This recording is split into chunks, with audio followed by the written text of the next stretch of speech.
Olá, veja os destaques de hoje do portal da Assembleia. As mudanças na legislação após a aprovação da lei que equipara injúria racial ao crime de racismo. Os riscos com equipamentos elétricos durante o período chuvoso. O alerta da campanha Janeiro Roxo de combate à hanseníase. E os benefícios da atividade física no tratamento de dependentes químicos. É agora no portal da Assembleia.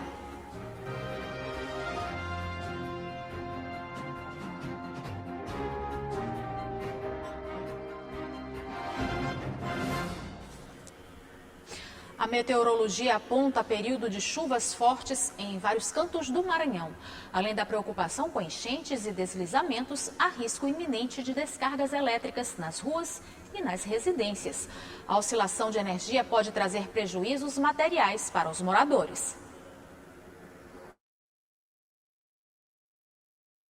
O período chuvoso traz uma série de perigos, entre eles os riscos elétricos. É aí que se precisa redobrar a atenção e tomar cuidados para evitar as consequências dos casos de oscilação e queda de energia. É importante observar alguns critérios. Primeiro, verificar as condições das instalações elétricas. Uma fiação antiga, uma fiação inadequada. Verificar também o aterramento, né? Todo e qualquer imóvel tem que ser dotado de um bom aterramento, justamente para evitar esse tipo de cargas, sobrecargas, curtos-circuitos inadequados. E também o disjuntor. O disjuntor é aquele equipamento que protege a instalação. Num eventual curto-circuito, ele atua. Se você não tem um disjuntor adequado, evidentemente que a instalação vai sofrer. É nesse momento que é preciso evitar manutenção em equipamentos ligados diretamente à energia, como cercas elétricas, por exemplo. Uma rede instalada por profissionais capacitados também é indispensável para a segurança de equipamentos. Nos últimos dias, o Instituto Nacional de Meteorologia divulgou alertas chamando a atenção para a possibilidade de chuvas fortes e ventos intensos no Maranhão. Na região metropolitana de São Luís, as chuvas têm acontecido com maior frequência. Então é preciso ficar atento às dicas de segurança. Retirar dispositivos das tomadas em casos de oscilação elétrica e paredes úmidas, principalmente durante fortes chuvas com raios e trovões. É importante fazer isso calçado. Utilizar carregadores de celulares originais. Evitar manusear o aparelho de telefone enquanto o mesmo estiver conectado na tomada. Estabilizadores de energia também ajudam a proteger os equipamentos. Em caso de alagamentos, manter eletrodomésticos fora do alcance da água. Observe ainda a existência de goteiras perto de instalações elétricas. Isso aumenta os riscos. O gerente de relacionamento com clientes de uma empresa fornecedora de energia elétrica também fala sobre possíveis danos a equipamentos domésticos. Feita a reclamação, seguirão as etapas. A empresa vai verificar se tem alguma ocorrência relacionada naquele dia e horário informado pelo cliente, havendo o chamado nexo causal, que é a relação daquela reclamação com uma ocorrência, o cliente vai ser orientado como proceder. Aí vai ter uma vistoria no equipamento, serão solicitados documentos de nota fiscal, né, de propriedade daquele equipamento, e finalmente haverá ou a troca do equipamento ou o conserto dele.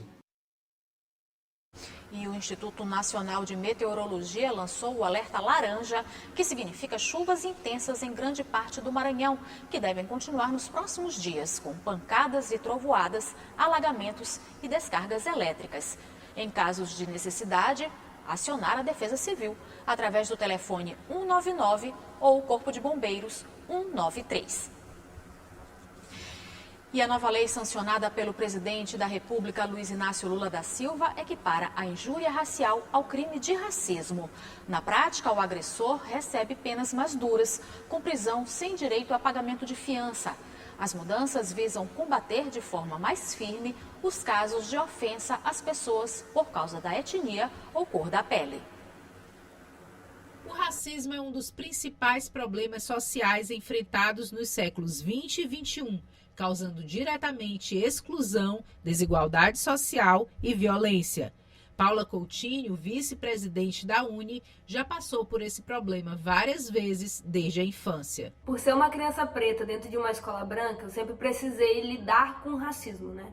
Sempre precisei crescer lidando com isso, sempre precisei, desde pequena, entender as minhas pautas raciais e me reconhecer enquanto negra dentro daquele espaço que era completamente branco. Estudei minha vida inteira em escola particular. Então eu sempre escutei piadinhas racistas, sempre escutei piadinhas de cunho agressivo, de pessoas tirando sarro com meu tom de pele a pessoas falando do meu cabelo. O presidente Luiz Inácio Lula da Silva sancionou a lei que equipara os crimes de injúria racial e de racismo. O texto foi assinado durante a posse das ministras da Igualdade Racial, Aniele Franco, e dos povos indígenas, Sônia Guajajara, no Palácio do Planalto. Com a nova lei, a pena para quem comete injúria racial passa de 1 a 3 anos para de 2 a 5 anos de prisão mais a multa e o crime se torna imprescritível e inafiançável, ou seja, o processo não tem mais data de validade e não pode mais ser estabelecida fiança para colocar o autor em liberdade. O juiz Marco Adriano, coordenador do Comitê Diversidade do Tribunal de Justiça do Maranhão, destacou a importância da lei. Essa lei ela prevê a inclusão do crime de injúria racial na lei de combate ao racismo e prevê uma punição mais severa. Anteriormente a punição era de 1 a 3 anos, agora passa a ser de 2 a 5 anos, com a possibilidade de aplicação de causas de aumento de pena, como no caso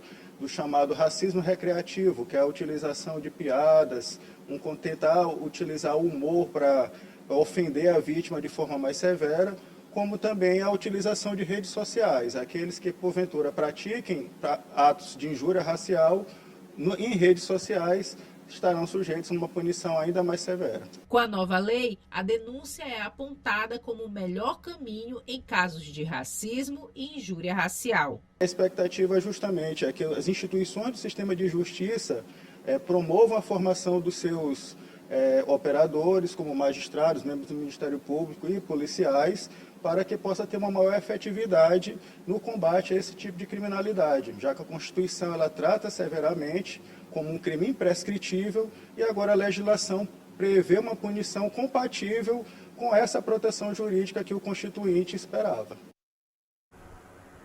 Você vai ver no próximo bloco o alerta da campanha Janeiro Roxo de combate à hanseníase e os benefícios da atividade física no tratamento de dependentes químicos. É o que você vê logo após o intervalo.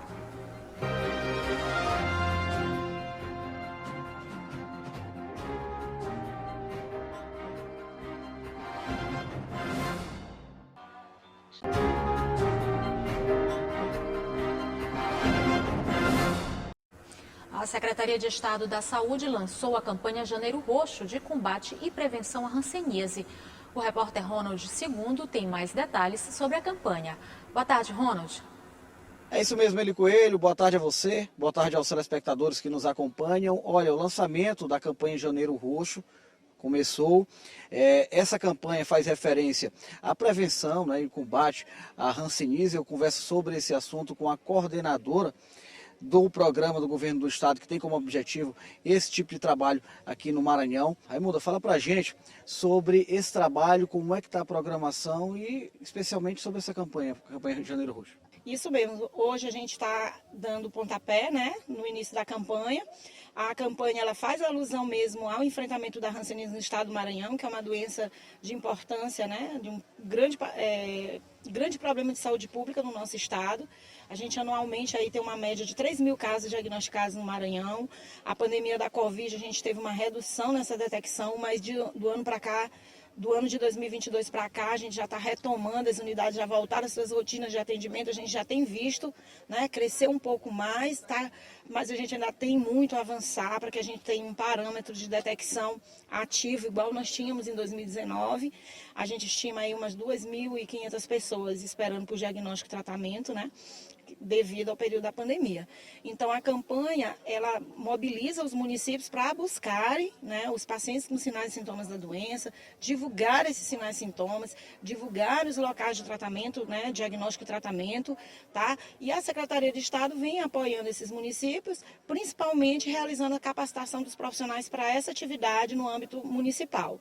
A gente também vai trabalhar até abril, com o caminhão da saúde. Nesse caminhão, que é uma parceria que a gente tem com o Laboratório Novartis, a gente leva profissionais de saúde para realizar a capacitação dos profissionais dos municípios, médico e enfermeiro, e também atender a população de sintomáticos. Agora, coordenadora, tem gente que está nos acompanhando de casa que pode ter acendido até um alerta nesse momento.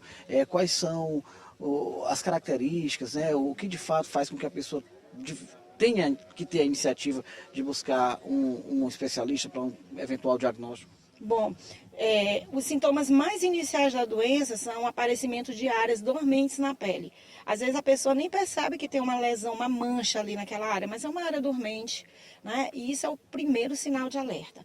A pessoa também precisa ficar atento a outros sinais como, além das manchas brancas que podem parecer com pano branco, também manchas que podem parecer com impinge, né? Qual é a diferença dessas lesões de pele para a hanseníase? A hanseníase é uma doença que ela cursa com perda de sensibilidade. Então, na hanseníase a gente tem perda de sensibilidade.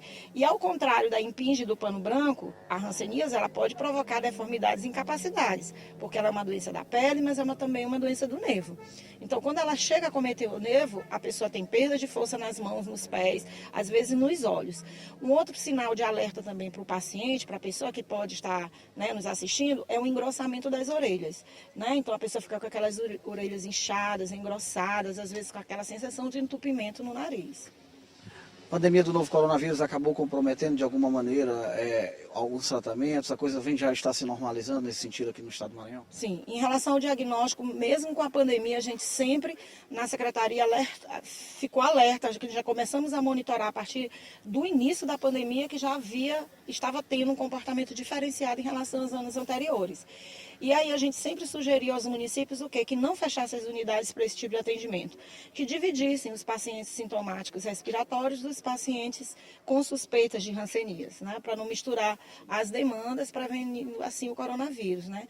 E a gente percebeu realmente no Brasil inteiro, no mundo todo, né, que houve um decréscimo no número de casos. E do ano para cá a gente já tem conseguido melhorar essa detecção, mas a gente tem muito trabalho ainda a fazer. A gente espera que com a campanha, né, os profissionais, os pacientes, as pessoas se engajem e consigam fazer uma divulgação ampla, né, dos sinais e sintomas da doença. Perfeito, coordenadora. Socorro Mendonça, muito obrigado pela sua participação aqui no portal da Assembleia. Isso, interessante mesmo que a coordenadora tem falado, você que está acompanhando de casa, né, que acabou associando algum tipo de reação do seu corpo em relação ao que a coordenadora acabou de esclarecer. É importante, claro, procurar a ajuda de um especialista. E está aqui uma campanha promovida pelo governo do estado do Maranhão, em parceria com outros poderes, para você à disposição em todo o âmbito do estado do Maranhão. Eli Coelho, eu volto com você. Obrigada, Ronald, pelas informações. E a Secretaria de Estado da Saúde está disponibilizando ainda doses de vacinas de rotina e da Covid para todos os públicos no Shopping Pátio Norte, na Estrada de Ribamar, e na Biblioteca Pública Benedito Leite, no centro de São Luís. Para a vacinação, o público deve apresentar documento oficial com foto e a carteira de vacinação. A imunização acontece até amanhã, dia 20 de janeiro. E o Sistema Único de Saúde garante o atendimento e acompanhamento para quem tem qualquer tipo de dependência química. Entre os profissionais preparados para esse tipo de atendimento está o educador físico, que desenvolve atividades com ótimos resultados, contribuindo para o processo de recuperação dos pacientes. Em 2021 foram registrados mais de 400 mil atendimentos a pessoas com transtornos mentais e comportamentais devido ao uso de drogas e álcool no Brasil. O Sistema Único de Saúde garante o atendimento e acompanhamento para quem tem qualquer tipo de dependência química. A rede conta com centros especializados nesse tipo de atendimento, como o Centro de Atenção Psicossocial. Carol Araújo, profissional de educação física, faz parte da coordenação do projeto que acolhe adultos em situação de dependência química. Ela ressalta a importância da atividade física no tratamento. O exercício físico, ele, além de liberar o hormônio do prazer, que é a endorfina, ele também libera a dopamina, né? Que é o neurotransmissor do prazer. E isso é o que as drogas elas trazem para aquela pessoa. Então é uma forma de, além de dar autonomia, né, melhorar o sistema neural dos pacientes, ela também substitui, ela fica no lugar. Ela libera os mesmos hormônios que eles sentiam antes quando eles usam o álcool ou as drogas. O tipo de atividade física e a frequência são ferramentas poderosas para o processo de recuperação. O ideal é que seja feito no mínimo 3 vezes na semana, de 40 a 50 minutos. Se a pessoa tiver a condição de fazer 30 minutos diariamente, é o mais recomendado. Os efeitos positivos da atividade física vão desde alívio da ansiedade, relaxamento e diminuição da tensão emocional. Com 15 dias, o paciente já começa a ver os benefícios fisiológicos. Ele consegue dormir melhor, ele consegue ir ao banheiro melhor, ele sente a diminuição da ansiedade, né, devido ao tratamento. E com 40 dias, ele consegue receber já todo o aparato que a atividade física dá para o ser humano, né? Que é a autonomia muscular, a autonomia neural, que eles perdem essa autonomia devido à abstinência da dependência química.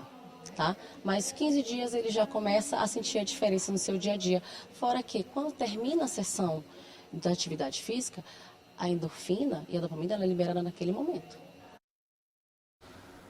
O portal fica por aqui. Para rever as reportagens de hoje, acesse o site al.ma.leg.br/tv. A gente volta a se encontrar amanhã. Até lá!